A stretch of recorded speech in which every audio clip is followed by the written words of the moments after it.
Hey there and welcome back to my channel, The Procrastinator. Today I am finishing up the coasters that we started a couple of days ago, and yesterday I did my second video. Today I'm going to do the last video. So we started with, this is the last step, we started with just ceramic tiles and, excuse me, and some napkins. And we pulled apart those napkins. Let me pull that napkin out. Okay, we pulled the ply off of the napkin. And we Mod Podged our tile and we applied the napkin. They come out beautiful when you use the heat method, especially if you don't want any wrinkles. If you're going for a look that needs a little bit of wrinkling, then maybe you want to try, not the heat method. If there's something that you want to look wrinkled, don't do the heat method because that's going to make it very smooth. But it looks like it's one with the tile. It comes out really, really nice. So we applied our napkin and then we sanded off the napkin. And today we're going to finish up by sealing our coasters. So what you need today is your finished coaster.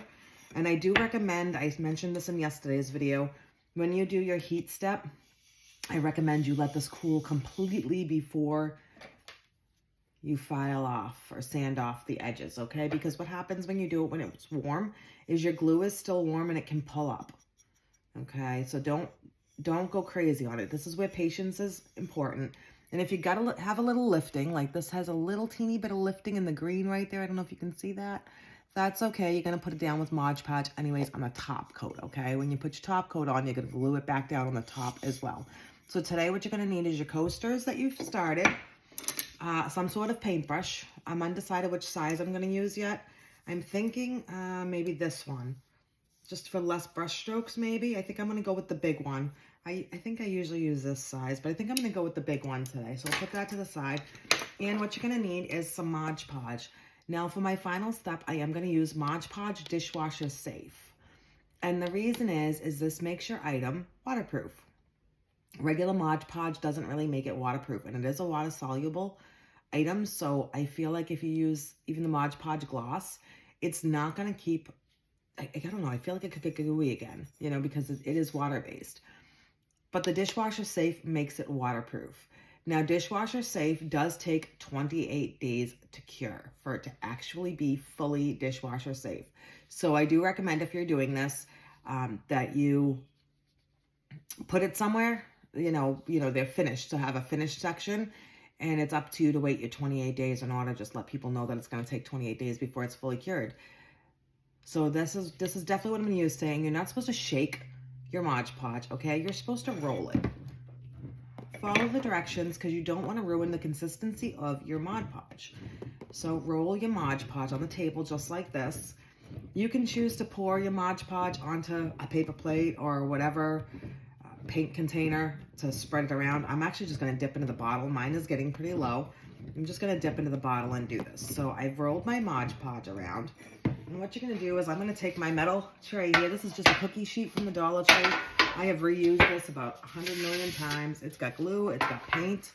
I'm sure there's a way to get all this extra glue off of it, but I don't really care about that because that's what I'm using it for, is a messy project, right? So I'm going to open up my Mod Podge, and you're just going to begin. And you're going to want to do 1 to 2 coats. And this is another thing.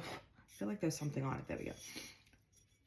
Another thing that you want to let your coats dry in between. You can do the blow dry method if you want. I don't like that. So I know that this is where my little tiny bit of pull up is. So I'm actually going to make sure when I do my paintbrush, I'm going to stroke it out because you want to pull down on that. You don't want to pull up on it. You want to pull down on it. Okay. So I'm going to dip my paintbrush and I'm going to put a nice layer right on top, a nice thin layer. Okay, because you're going to do a second coat, but this is kind of like you're gluing it back down again. You have your glue underneath, and you have your glue on the top, okay? And you want to make sure you get all those edges, and you can tell the difference in the consistency of the napkin, that it's actually, you've got a nice coat on there. You can see the difference between saturation and unsaturated. I'm going to go to the other side, and I'm going to do the same thing. And I still have plenty on my brush here, and I'm just trying to make sure I get the edges there.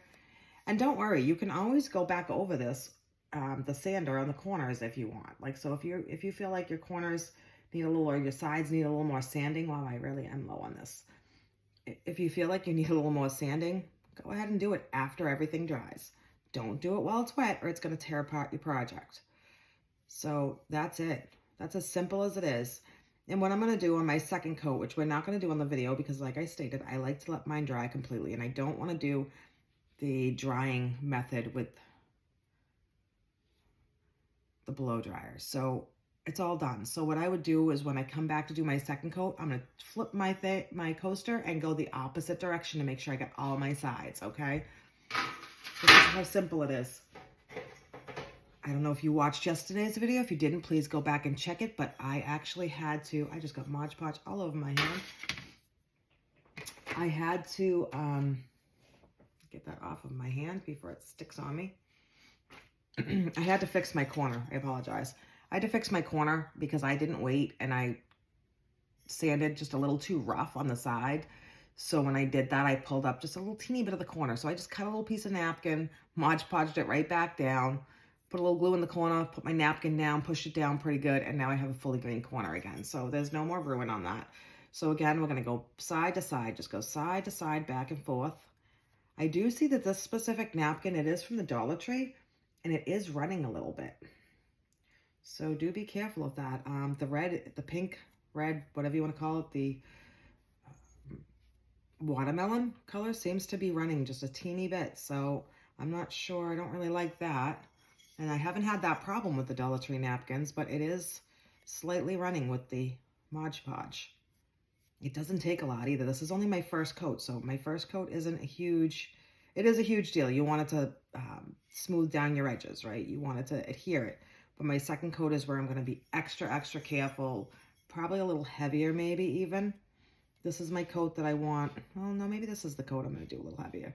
I want it to get saturated in there, right? So I wanted to make sure those edges are down. That might be lifting a little bit. You could probably go back over it with your heat if you wanted before you did this, but you really want this cooled off before you apply your Mod Podge. So there's number 2. And then I'm just going to put them on my tray to dry. It's as simple as that. I've got 2 done already.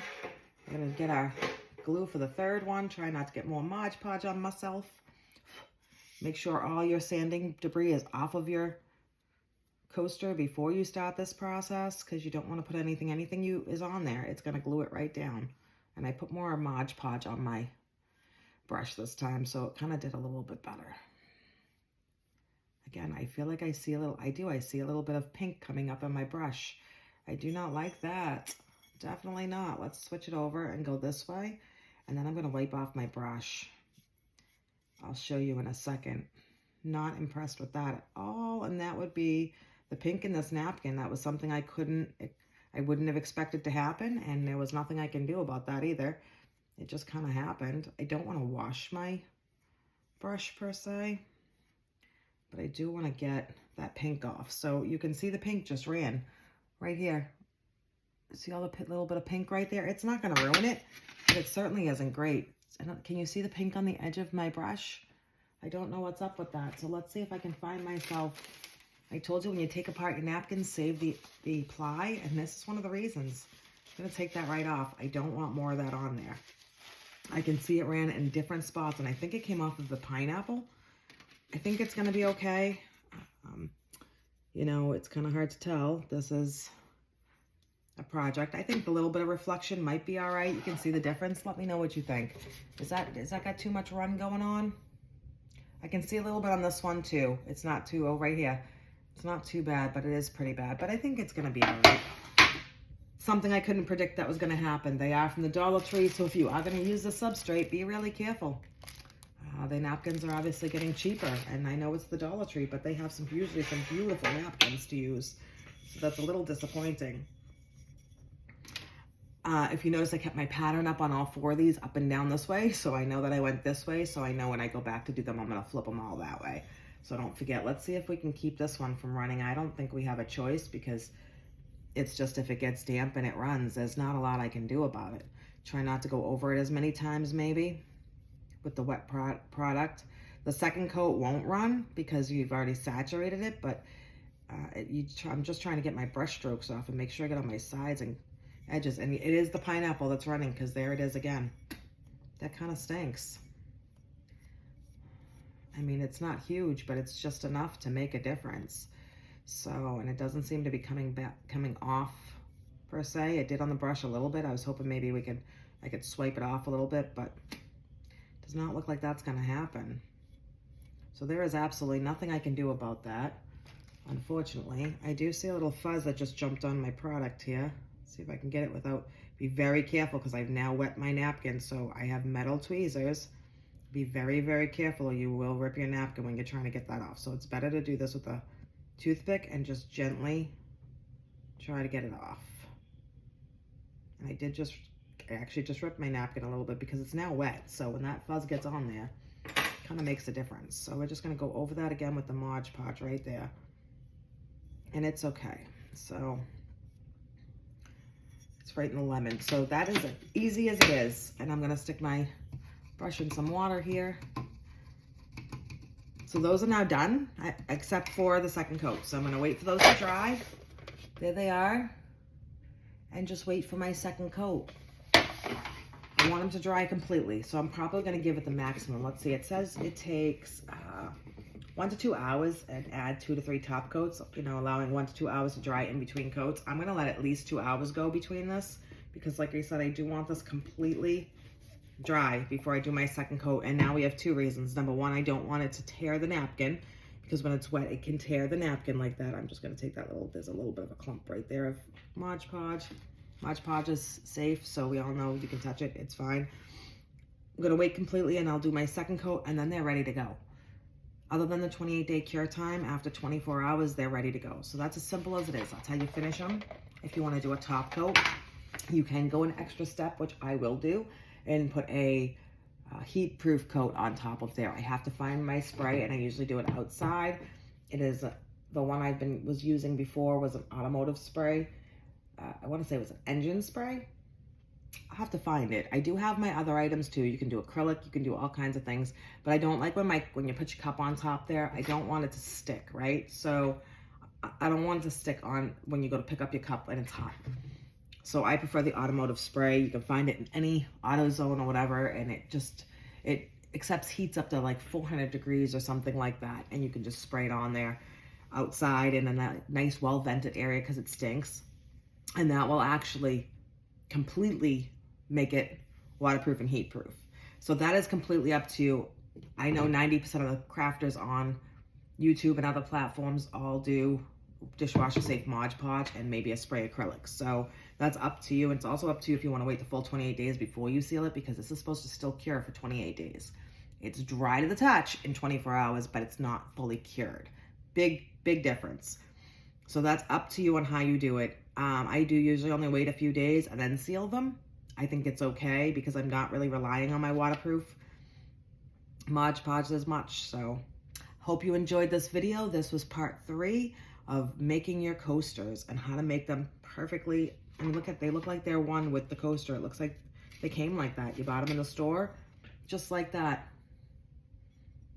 And if there is anything you want to touch up, I don't see anything in this specific coaster, but if there's something you want to touch up, like I should sand that just a little bit more, go right ahead after it's dry. Just wait for it to be dry so you don't pull your napkin. And that's it. I'm going to stick these over to dry. I'm going to wait 2 hours probably in between, like I mentioned, set myself a timer, and all set. So I hope you enjoyed this video on how to make some great coasters. If you want to make some fun coasters for yourself, family members, to sell them, whatever you'd like to do. Hope you enjoyed this. Please do not forget to subscribe, thumbs up, like my videos, please, and comment. Let me know what you think. Am I missing anything? Did I forget to say something? Would you like to see something? Let me know. I love constructive criticism. Just be polite. My teenage autistic son is going to monitor my channel a bit. Other than that, have a great day. I hope you enjoyed this series.